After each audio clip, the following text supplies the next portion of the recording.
दोस्तों, जिस शख्स की तस्वीर आपको अपने स्क्रीन पर दिख रही है, उसका नाम है सलीम वास्तिक उर्फ सलीम खान।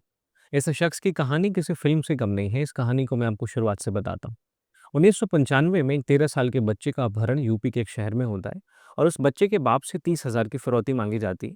उस बच्चे का बाप उस फिरौती को देने के लिए तैयार भी रहता है, लेकिन उसके बावजूद उसके बच्चे की डेथ हो जाती है। तो बच्चे के बाप को उस बच्चे के मार्शल आर्ट टीचर, जिसका नाम होता है सलीम खान, उसके ऊपर शक होता है। और पुलिस जब इस शक के आधार पर उस सलीम खान की जांच करती है, तो पता चलता है कि सलीम खान ने ही उस बच्चे का अपहरण किया था और फिर उसको मार के मुस्तफ़ाबाद के नाले में फेंक दिया था। इस घटना में सलीम खान का एक और सहयोगी होता है, जिसका नाम होता है अनिल। अब इन दोनों को 1997 में कोर्ट ने उम्र कैद की सज़ा सुनाई और फिर उम्र कैद की सज़ा दोनों काटते रहे। 2000 ईस्वी में सलीम खान को इंटरिम बेल मिलती है। इस इंटरिम बेल पे एक बार जब वो जेल से बाहर आता है, तो फिर वो कभी भी दोबारा जेल में नहीं जाता।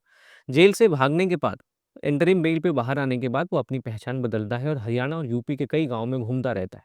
और ऐसे ही 20-25 वर्ष बीत जाते हैं। अब आपको इस कहानी का दूसरा अध्याय बताता हूँ। 20-25 वर्ष बाद सलीम वास्तिक नाम के एक शख्स का यूट्यूब पे उदय होता है। ये जो शख्स है, वो महिलाओं के कपड़े की दुकान चलाता है और उस शख्स के द्वारा कई सारी कंट्रोवर्शियल बातें हिंदू-मुस्लिम को लेके की जाती है। इसकी वजह से इसका अपना एक ऑडियंस का बेस भी बन जाता है, जो कि इस कंट्रोवर्शियल बातों को बहुत एन्जॉय करते हैं। फिर इस कंट्रोवर्शियल बात की वजह से किसी एक शख्स की भावना को ठेस पहुँचती है और फिर वो सलीम वास्तिक के ऊपर चाकू से हमला कर देता है। अब ये मामला पुलिस में पहुँचता है, पुलिस इस मामले की जाँच करती है, सलीम वास्तिक को न्याय मिल जाता है। अब जैसे ही सलीम वास्तिक को न्याय मिलता है, उसके थोड़े टाइम बाद ही दिल्ली पुलिस के क्राइम ब्रांच को एक टिप ऑफ मिलता है। उस टिप ऑफ में उसमें ये कहा गया था कि ये जो सलीम वास्तिक है, ये हो ना हो ये वही सलीम खान है जो कि 1997 का आरोपी है और इसको उम्र कैद की सज़ा हो चुकी है और ये पहचान बदल के भाग रहा है। जो पुलिस है वो हरियाणा के, माफ़ कीजिएगा, वो यूपी के लोनी गाँव से इस सलीम वास्तिक को गिरफ्तार करती है और जब इस पूरे मामले की अच्छे से जाँच करती है, तो पता लगता है कि ये सलीम वास्तिक वही सलीम खान है जिसने 1995 में एक बच्चे का अपहरण करके उसकी जान ले ली थी। अब इस सलीम वास्तिक को पुलिस एक बार फिर से तिहाड़ जेल में भेज चुकी है।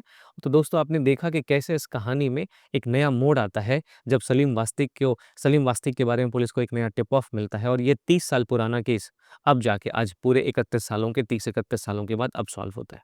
तो सोशल मीडिया ना केवल मिस इन्फॉर्मेशन फैलाने का ज़रिया है, बल्कि कहीं कभी-कभी वो ऐसे अच्छे-अच्छे काम भी सोशल मीडिया के माध्यम से हो जाते हैं, क्योंकि जिसने टिप ऑफ किया था उसने उसको यूट्यूब पे ही देखा था सलीम वास्तिक को और उसने फिर उसको सलीम खान के रूप में पहचाना।